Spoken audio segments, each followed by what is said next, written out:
It's good to see everybody tonight. Let me make sure. I'm looking for somebody. Has anyone seen Ashley Morales? No. Good. I usually don't encourage people not to come, but here's why I said that. As you know, Ashley's last day as our secretary was this past Friday. Ashley has done a very good job as our secretary. She was our secretary for 2 years and 7 months, and she did a really good job. All of us worked with her for some degree. I worked with her more than most people. Really good attitude, did a really good job. We never had any problems with her. On time, all the time, did what she was supposed to do. Good attitude and all that. Make a long story short, I sent out a message the other day, and between now and next Sunday morning during the morning assembly, I'm going to call her up here. I'm going to call her mom this week and make sure they're not going out of town. If you are, change your plans. And what we would like to do is Linda Hobson has organized, there's some boxes you see on our counters that are a teacher survival kit for things, she's training to be an elementary school teacher. She's doing her student teaching in starting in January, and then she'll finish and graduate in May, and then she'll start looking for a teaching job. Anyway, so if you could bring items to put in those boxes, if you want to know what to get, ask Linda Hobson. It's stuff that a teacher would need. But then also, someone gave me some money this morning. If you want to give either me or my wife, give the school supplies to put those boxes, or give to Linda Hobson, give either me or my wife gift cards for Ashley or cash, which someone gave today. And it has to be before the AM service starts next Sunday morning. And then we'll put it all in an envelope, and I'll present it to her just to say thank you. She did a really good job, and that'll be a big benefit to her, I think. So between now and next Sunday morning, if everybody could do that, we would really appreciate it. Okay, that's why I was looking around. Okay, we're almost done with Revelation. Let me tell you what our schedule is. Tonight we're going to be in chapter 21. Wednesday night we're going to finish the book of Revelation in chapter 22. And then next Sunday night remember I told you we're going to go over the pictures, which we're going to go over them tonight, but we're going to have the test again a week from tonight, which I gave you a test to start all this off way back in September. You remember, so we know what chapter contents are, and everybody bombed the test. But we've gone over these pictures several times to help you remember where things are, because I'm convinced, I've used a bunch of tricks over the years to help me remember where stuff is in the Bible, and I don't get it perfect, but I get pretty close most of the time. And it's real helpful when you're studying with people and for your own personal knowledge and growth, not only to know that the Bible says something, but to know where it says it at. That is really, really helpful. So here, just real briefly, before I get into the message from chapter 21 tonight, we're going to look at, kind of review some of these pictures. You remember this one's from chapter 1 and 2. Chapter 1 is a picture of where it says Jesus is a powerful ruler. Thus I drew up ruler. He's on this island of Patmos. That's where he is. That's in chapter 1. Chapter 2, you have 4 letters to 4 churches. And 4 obviously is a product of 2. 2 times 2 is 4. So Ephesus, Smyrna, Pergamum, and Thyatira is in chapter 4. Chapter 3, you have 3 letters to 3 churches, Sardis, Philadelphia, and Laodicea. And then also in chapter 4, you have this vision of the throne, which is what that's supposed to be, shaped like a 4. You have a throne in the middle. God is sitting on this throne, and around that throne you have these 24 other thrones. And then there's also these 4 living creatures. One look like a lion, one look like an ox, one look like a man, one look like an eagle. That's all in chapter 4. Okay? Chapter 5 is where Jesus, it says, he is the one who is worthy to break the seals right there, and then you have all this multitude of angels right here. So that is all in chapter 5. It's all about the scroll, the seal being broken on the scroll. Jesus is the one who is worthy to do that. Chapter 6, if you use your imagination, that's a seal. The 6 seals are broken in chapter 6. And you have the 4 horses also, the 4 horsemen that they're called, white, black, red, and pale horsemen there. That's all in chapter 6. Chapter 7 is the first time the 144,000 are mentioned. This is easy to keep up with in Revelation. The 144,000 are mentioned twice. They're mentioned in chapter 7 and in what other chapter? Chapter 14. 7 times 2 is 14. It's easy to remember. So this is where you have the 144,000 mentioned in chapter 7. And then in chapter 8 is the 7th seal. If you use your imagination, that's an 8 right there. And there's a seal who's playing a trumpet, because the 4 trumpets begin to be sounded there, or 4 of the 7 trumpets begin to be sounded in chapter 8. Chapter 9, I know I'm going through this quickly, but we've gone through these before. Chapter 9 is one of the weirdest chapters in the book of Revelation. You have these locusts, they have fire coming out of their mouths, they have tails that sting. That's all in chapter 9. Strange chapter. Chapter 10 is also about another scroll, and this is the chapter where he says, I want you to take this scroll and I want you to eat it. He means that figuratively, not literally. It's going to be sweet and it's going to be bitter also at the same time. That's in chapter 10. Chapter 11 is where you have these 2 witnesses who are prophesying for 3.5 years. So there's the 2 witnesses, one there and one there. That's in chapter 11. And then in chapter 12 is where you have the dragon who is standing before the woman who is pregnant. Doesn't she look pregnant there? Now, I know I'm not a good artist, and I know you're thinking, man, this is some dumb stuff. Yes, it is. It's intended to be, because that's how your brain works. Your brain remembers outlandish things. And even when you can't recall exactly what the contents are, you'll be able to remember that dragon and that weird-looking picture of a pregnant woman, and you'll remember it's in chapter 12. And then, one more for tonight. Chapter 13, I drew it kind of spooky looking. That's where you have a bunch of weird stuff happening in chapter 13. That's where you have the beast coming up out of the sea. One comes up out of the land. This is where you have the 666 mentioned. All that is mentioned in chapter 13. And in chapter 14, you have the 144,000 mentioned again. They're standing there on Mount Zion. And this is also a great chapter of judgment, where an angel comes down and he has this sickle right here.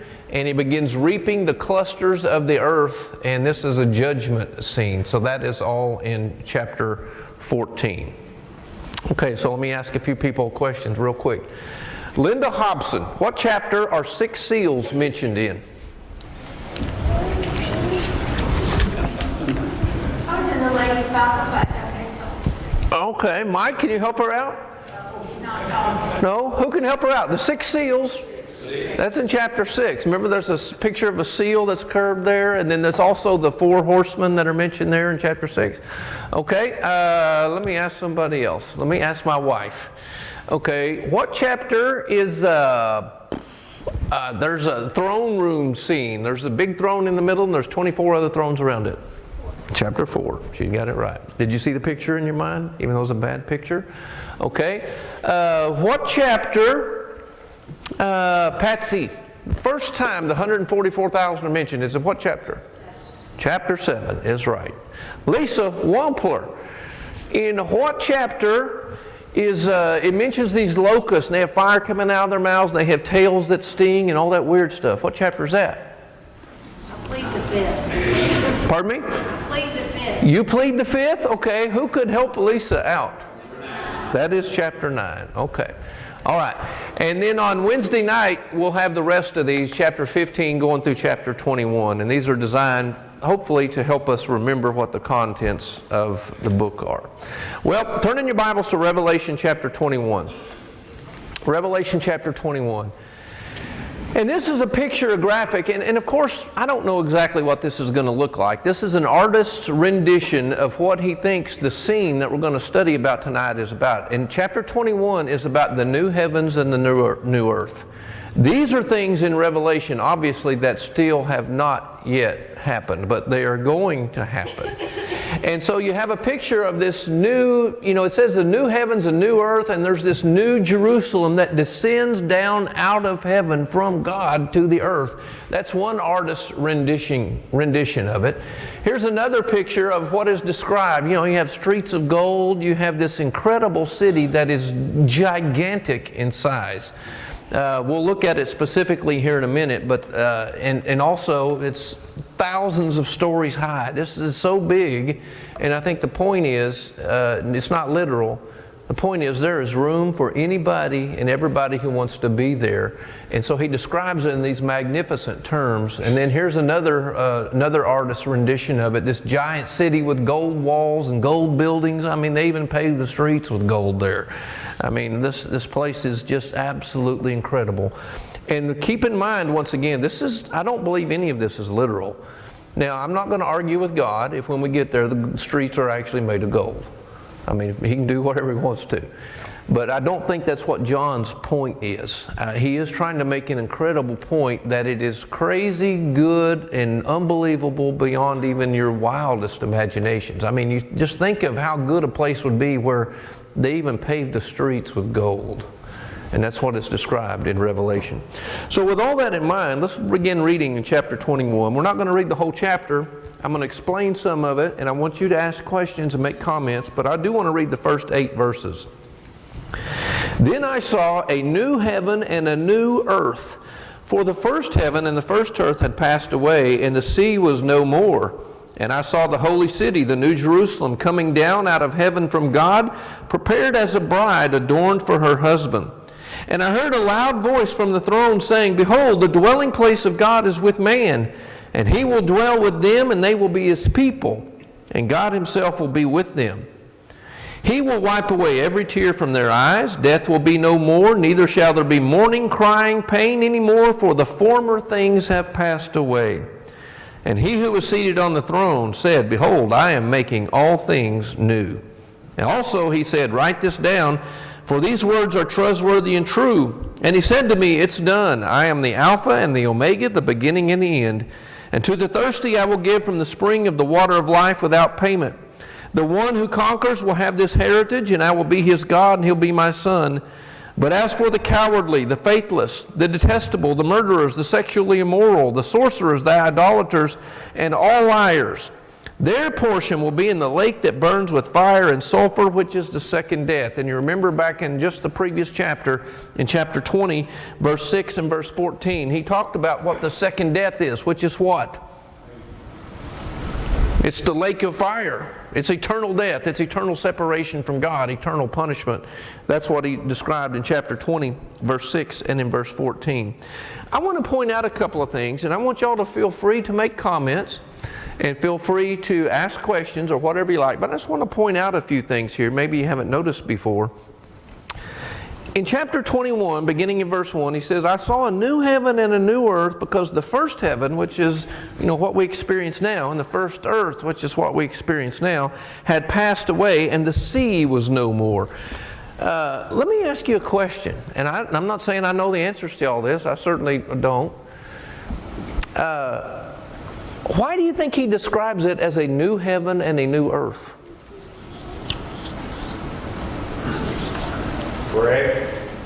Fresh?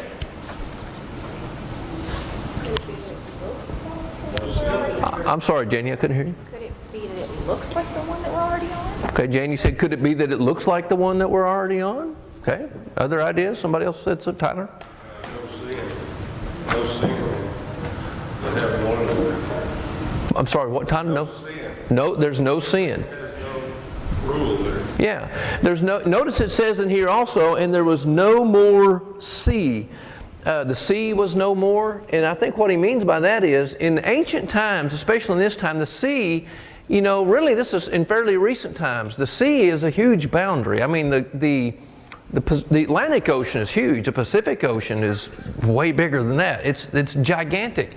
And until recent times, until just the last 100 years, really, to cross one of these oceans took months. And before this, during this time, nobody had ever, you didn't go across the ocean. The sea was seen as a dark, mysterious place, and in the book of Revelation, it's also seen as the place out of which evil arises. And I think that's his point. Because you remember the beast in chapter 13, that spooky chapter 13? The beast comes up out of the sea. One of those beasts do. The sea was seen as an evil place. And I think this is just his way of saying, in eternity, there's not going to be any more evil. There's not going to be any more of the battle that all of us experience with Satan and all the downfall that we have down here. And notice something else. I don't know if you ever noticed this. We always talk about, sometimes we just need to let the text say what it says. We talk about so many times about when we die, about us going up to heaven. Right? Now notice what this says. Not my words, I'm just going to read what the text says. I saw the holy city, the new Jerusalem, coming down out of heaven. And then it says in verse 3, behold, the dwelling place of God is with man. Notice it doesn't say we go to him. It says he comes to us. God, will dwell with them. And God himself will be with them. It doesn't say we go to be with him. Now, why do you think he says that?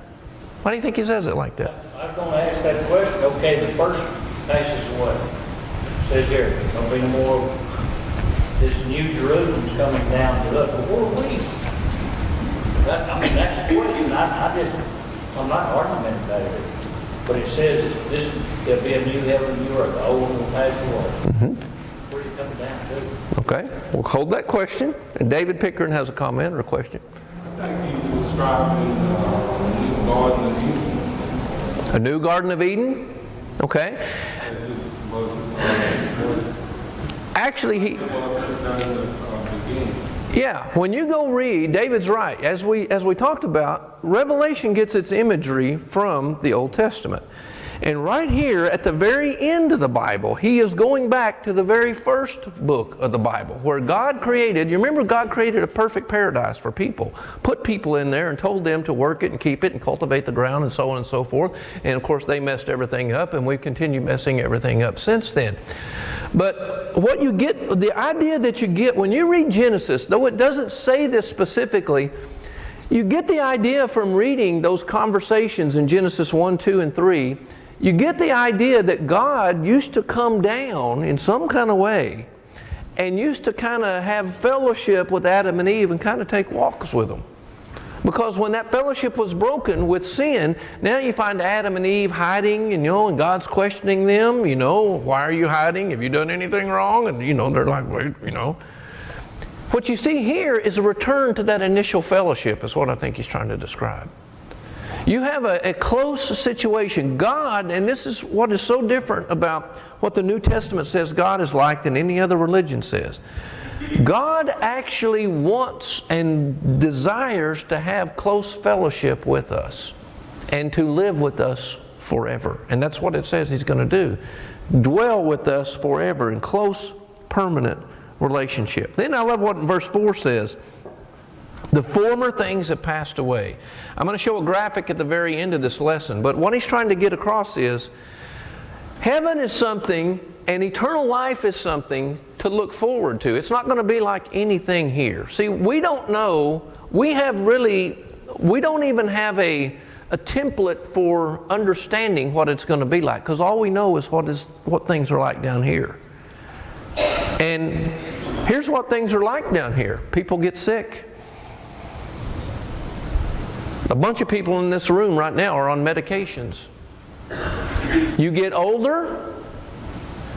The worst thing about getting older is now that you know your way around, you don't feel like going. Things degenerate. And people die.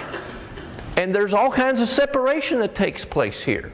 And we need lawyers here, and we need doctors here, and we need nurses here, and we need preachers here because of sin. There won't be any of those in heaven. There will not be need for preachers because God's presence will be there. There won't be need for lawyers. Aren't you glad for that? There won't be the need for doctors. There won't be need for the whole bunch of things that take place here right now. The former way of things, death and dying and sickness and disease and trouble and hardship and pain and just difficulty. It won't be like that. It'll be the most perfect, never-ending, we can't even describe it because the presence of God will completely fill this place. And what he's describing here, he's saying this to give them and us a reason for keeping on. Because you have to see a goal at the end of something to make it through how difficult life is. I think that's why a lot of people give up and quit. They don't see what's really waiting for them. And that's what he's trying to describe right here. And then he says in verse 5, he says again, I'm making all things new. And then down in verse 6, he says, all these things are for the one who is thirsty. I'm going to give from the spring of the water of life. And the one who conquers will have this heritage. Once again, this is a call to endurance.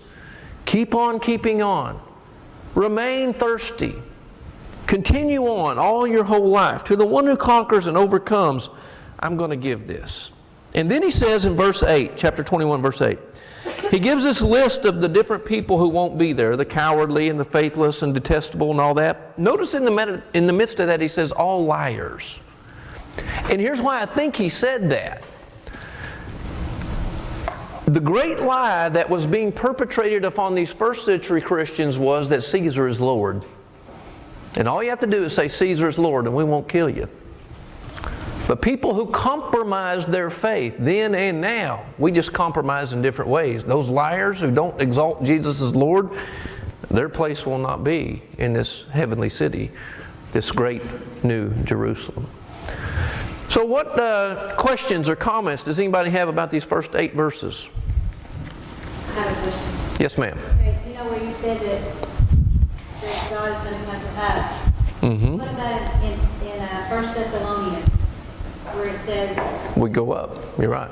Well, it says it kind of says... And we meet the Lord in the air to be with the Lord, and we are with Him forever. You're right. 1 Thessalonians 4. I'm glad you asked that. I'm going to give you a short Cliff Notes version. But Patsy's right. To bring up Patsy's question, in case you couldn't hear, she said, what about 1 Thessalonians chapter 4? Is that verse 13? Actually, 16 and 17. 16, 17, okay. In 1 Thessalonians 4, verse 16 and 17 and following, he talks about when Jesus is going to come and we're going to meet the Lord in the air, and so we will ever be with the Lord.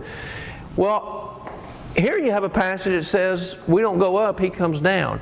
And as I was trying to say the other night, what we never should do about any Bible passage, we never should say, well, who's right, Paul or John? We don't pit biblical authors against one another. If we're tempted to do that, I asked a question the other night about judgment. You know, Jesus said, when you believe, you don't come into judgment. And then Paul said in 2 Corinthians 5, verse 10 and Romans 14:10 that we all appear before the judgment seat of Christ. And I asked the question the other night, which one is right? Well, you don't pit Jesus against Paul. Jesus obviously was God. Paul was inspired by God. If we see contradictory things, here's what we know. We need to go back to the drawing board and we need to re-understand some things. Here's what 1 Thessalonians is talking about, I believe. He's writing in the first century, and their kind of language was, he's using language of going out to greet a coming emperor or a coming king. And here's what people and subjects would do at the time. They would go outside of their city or their district or whatever to greet the coming dignitary. And they would then escort him back to their town, which fits both of these. They go to meet the Lord in the air, and it also meets what Revelation says, that God comes down to dwell with us forever. That's a short, I could give you a whole long deal, but we don't have time to do that. But it kind of fits both of those, I think. Other questions or comments? Let me show you, we're not going to read all this, but in verse 9, we're going to read just through verse 11, and then I'm just going to explain a few of these things, because he uses lots of imagery to talk about this. Then came one of the 7 angels who had the 7 bowls full of the 7 last plagues, and he spoke to me, saying, Come, and I will show you the bride, the wife of the Lamb. Let me stop right there. Who's the bride, the wife of the Lamb? That's the church. That's God's people from all time. That's right. And he carried me away in the Spirit to a great high mountain, and he showed me the holy city, the New Jerusalem, coming down out of heaven. And then he goes on to talk about what this holy city, the New Jerusalem, or this bride is about. Now I want you to notice this can get confusing. And I'm going to explain this at the very end. But a lot of you probably already know, if you read a bunch of commentaries or if you've heard a lot of teaching on this, there's 2 main schools of thought on chapter 21. I don't think there should be 2. I think actually the 2 should fit into 1. And that school of thought is this talking about this description of heaven and the pearly gates and the streets of gold and this kind of thing? Is this talking about a place, or is it talking about a people? And people are divided on both. Well, he actually talks about both right here. He has described it as a place, as a city, and he's also described it as his people, the church, his bride. And I'll make my case more for that here in just a minute. But look in verse 12. When he's describing this, whether it's a place or people, notice how he describes it. It had a great high wall, has 12 gates, 12 angels, and on the names of the gates are the 12 tribes of the sons of Israel. Notice in the book of Revelation, as we talked about months ago, 12 is a great symbolic number in the book of Revelation for spiritual completeness. That's why he uses these numbers. This is a place that is completely perfect spiritually and in every single way. Is it actually going to have 12 gates? I don't know. If it actually does, if it literally is physically like that, I'm not going to argue with God and say, but God, but it's literally, it's figurative. I'm not going to argue with God. But I think he's using figurative language to talk about spiritual completion. And then he says down in verse 16, he's talking about the size of this place, and it was 12,000 stadia, which is what my version, the English Standard Version, says. And then he also measured its wall, and its thickness was 144 cubits. Once again, you have derivatives of 12. Once again, all for spiritual completeness. And if you figure out, if you have a modern version like the New Living Translation or something like that, it'll translate this into the actual size he's describing. This place is 1,400 miles long, wide, and high. How big is that? That's like from here to Canada. And it's like from New York to Denver, wide. And then 1,400 miles high. Is that literal? I doubt it. I don't think that's what he means. Now, once again, if it actually is literal and that's what it is, I'll say, God, I'm sorry. I think he's just describing a place that is there's plenty of room for anybody. This place is gargantuan. You think Texas is big. This place is a gazillion times bigger than Texas. It is, the size of it is staggering. And also in verse 14, it has 12 foundations. And on the names of those foundations are the names of the 12 apostles of the Lamb. Once again, talking about spiritual completeness. Those who are from the Old Testament and from the New Testament. Those of the 12 tribes of Israel and the 12 apostles. All of those who have followed Jesus are going to be there, it says. And he goes on and says in verse 16, or verse 18, the city was pure gold like clear glass. Is gold clear? And I don't have a lot of gold laying around, but I don't think it's clear. Once again, he's using figurative language. It's pure gold, but it's also like clear glass. It's completely pure, the best thing you've ever seen in your life. And he also mentions it has all these different kinds of jewels, and he mentions 12 of those once again. And look what he says in verse 22. We're going to read verse 22 to 27. I saw no temple in the city, for its temple is the Lord God. The main thing about heaven is not what is going to be there. The main thing about heaven is who is going to be there. Can you imagine we really can't imagine what it would be like, but the presence of God completely fills the city all the time because He is the one who is there. It is God and Jesus the Lamb who dominates this place. He says, the city has no need of the sun or the moon to shine on it, for the glory of God gives it light. Its lamp is the Lamb. Once again, the emphasis on who is there. And by its light will the nations walk, and the kings of the earth will bring their glory into it, and its gates will never be shut by day, and there will be no night there. See, gates, like, how many of you lock your doors at night? We lock everything that has a lock on it at our house. In our house, we have a car, we park it in our garage, we lock the garage, we lock our car, it's locked inside the locked garage, and the door that goes from the locked garage into our house, we lock that door too. Why? Because there's wackos running around here. And if that doesn't work, I have a 9mm waiting at the other end. Now, I'd hate to ever have to shoot somebody, and I'm a real nice guy, but if you break into my house, I'm going to shoot you. It's not going to be like that there. He's describing a place that, these walls meant safety, and these gates are never going to be shut because this is a place of complete safety. You're not going to have to worry or fear there. And then he talks about how all the nations are going to walk in its light. All the kings of the earth are going to bring their glory into it.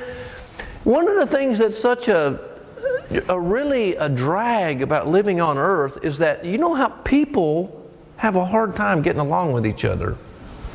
People who are different. Nations don't get along with each other. People groups, different colors, different ethnicities, different nations, they don't get along with each other. That's not God's intention. God loves all people. And this says that all of the nations, all of them, are going to bring their glory. What is good about them, that is still is good but different. You know, not everybody does things the way we do. You know there are countries in the world that don't play football? Well, are they wrong? Well, of course they're wrong. No, you know, I'm joking. That's just not their culture. They play something else. And they think we're weird for playing football or for other things. They drive on the left side of the street. That's just their culture. And the way they dress is radically different than us. Well, heaven is going to be where the best of all cultures, all peoples, are going to be there, and there's not going to be the division and the fussing and the fighting and all that we have to put up with down here. It's going to be unbelievable. They'll bring their glory and the honor of the nations, but nothing unclean will ever enter it, nor anyone who does what is detestable or false, but only those who are written in the Lamb's book of life. That's the key. Everybody, the only way to get into this place is to be in the Lamb's book of life, and that means to become a Christian. As we talked about last week, that's what he's talking about. Blessed and holy is the one who has part in the first resurrection. The first resurrection is when you are raised to life from Christ up out of the waters of baptism. That's what he's talking about. So to go back to something I mentioned before, is this a description of a place or a people? I want to get your thoughts on it, because he mentions both in here. The bride, the wife of the Lamb, and he mentions the city and the New Jerusalem. Which is it? I heard somebody say both, and you said a place for people. That's a good way to put it. Let me show you what Jesus said. I know we know this, but let's go back and read this. John chapter 14. The Gospel of John, chapter 14, just the first 2 verses.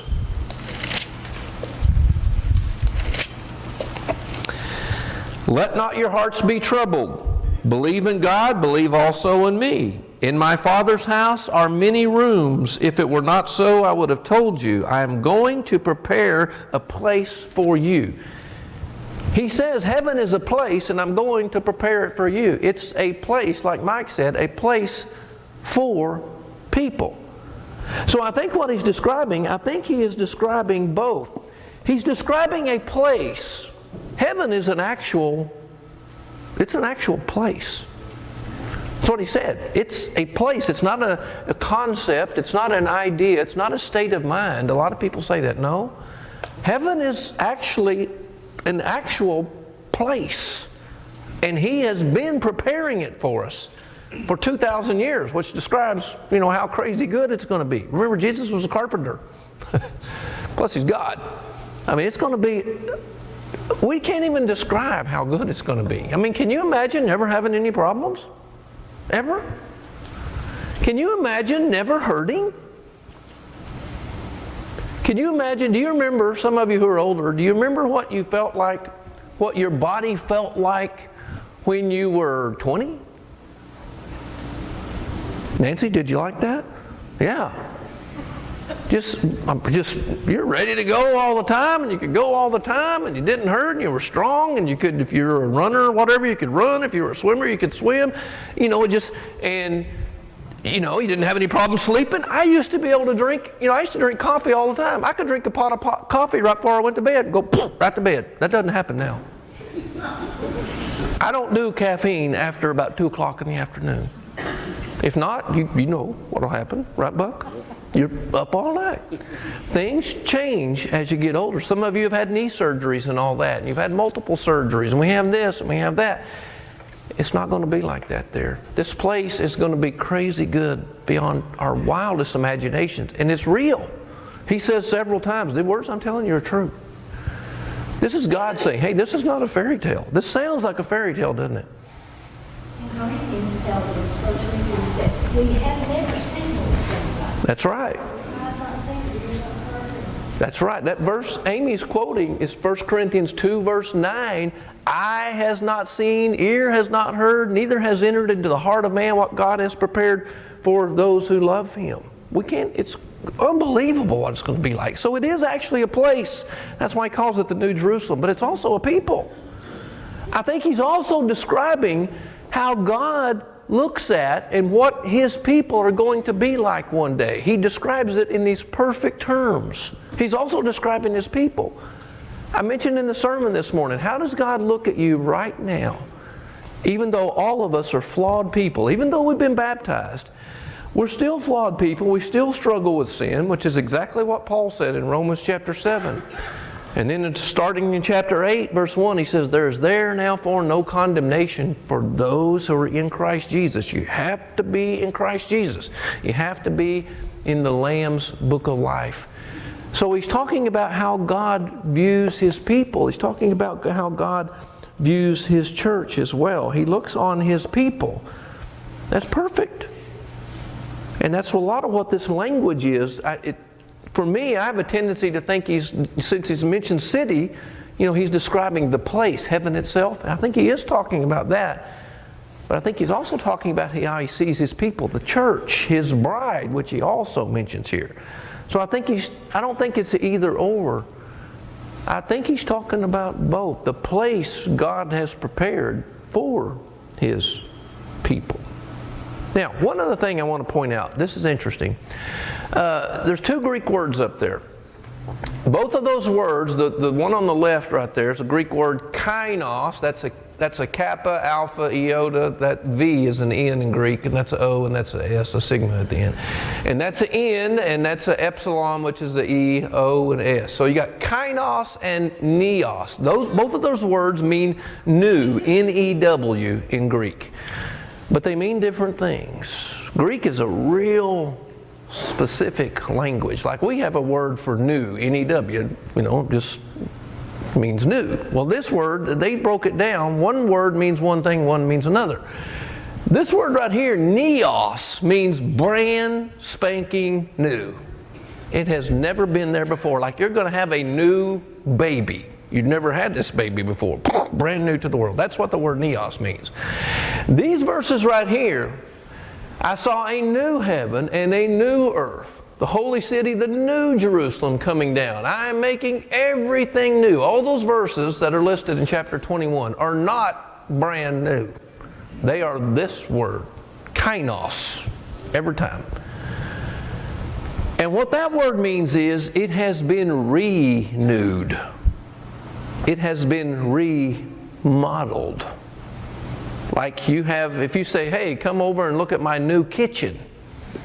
You don't mean you didn't have a kitchen before. You meant it has been remodeled. It has been renewed. That is the word that is used in Revelation. And the point that he's making is, what everything is going to be there is going to be so different and so upgraded from the place that we live in now and from the people that we are and that we know now. Everything is going to be so upgraded. I don't know what kind of period of adjustment it's going to take for us to get used to it. I think at first we'll be so overwhelmed we won't know what to do. Have y'all ever been to a place before? Laura and I have. Have y'all ever been to a place before or lived in a place before where it was so different than what you were used to? You couldn't get used to it. You ever been like that before? We moved in 1996. We moved from San Angelo, Texas to Miami, Florida. Let me tell you something. Miami, Florida is different than San Angelo. Very different. West Texas people are, hey, how you doing? Good to see you. Slap you on the back. Every time you go, you see people, and people are friendly and all that. It's not like that in Miami. Now, Miami is a cool place to vacation. We checked out all the vacation places. Sometimes the places were like, well, we didn't know that was going to happen. We ended up on a nude beach one time. Weren't trying to. story. I mean, I'm just trying to be honest with you. We were, been married for 5 years. We're just trying to go to the beach. We didn't know where stuff was. Do what? He got clothes on. Let me make that clear. Good point. Yeah, we weren't there. We had on what we were supposed to have on. Good point. We're just walking around. We're just walking down. It was real pretty and everything. And all of a sudden, a girl comes by topless, and I'm like, we look at each other. I'm like, where's the sirens at? And then we're like, did you see that? And she's like, yeah. We keep on walking, and it gets worse and worse. And we go, I think we got off in the wrong path here somehow. And we were shocked. We're like, where are the police? And so we did. After that, we found a different beach that was a family-friendly beach to go to. But we were in culture shock the whole time we were there. And we stayed there 2 years. Nice people, nice church, good thing, left on good terms. But it's like, we're just not used to this. We're ready to have a family. And we just, this is not going to work for us. So we moved back to Texas where we're, used to stuff.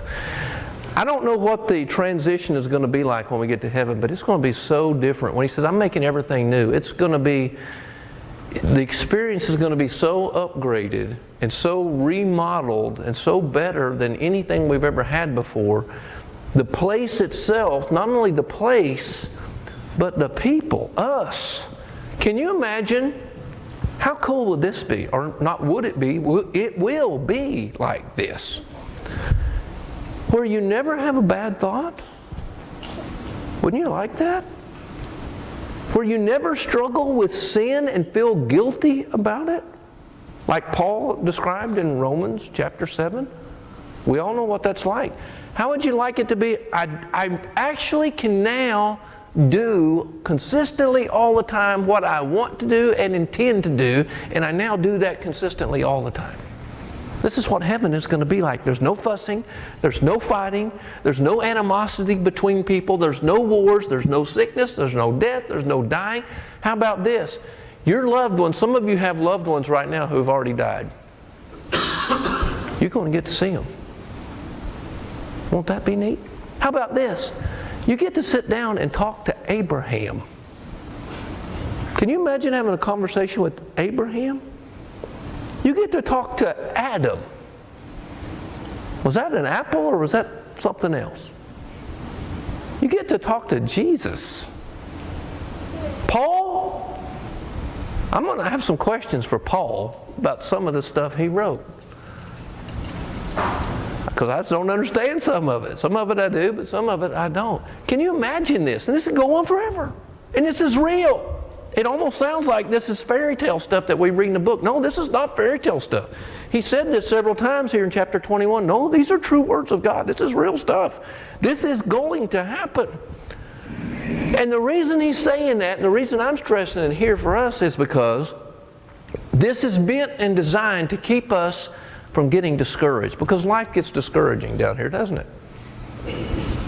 Health issues, which some of you are experiencing right now, have, or right in the process, man, it just weighs you down. Surgeries that are looming, difficulties, problems, and it just makes you sometimes just want to throw up your hands and just say, I quit. Right? This is something that'll keep you going. This is an actual, real place. And it's actually going to be like this, except way better than I can describe it, because I can't do justice to what it says. And so let this encourage you. And if you are on the verge, and maybe somebody is, are on the verge of quitting, don't quit. Oh my goodness, you don't want to miss this place. There's nothing on earth worth missing heaven for. It's going to be so good, beyond our wildest imagination. And I hope we're all encouraged to keep running the Christian faith with endurance as a result of that. Let's all be standing as we sing this song of encouragement.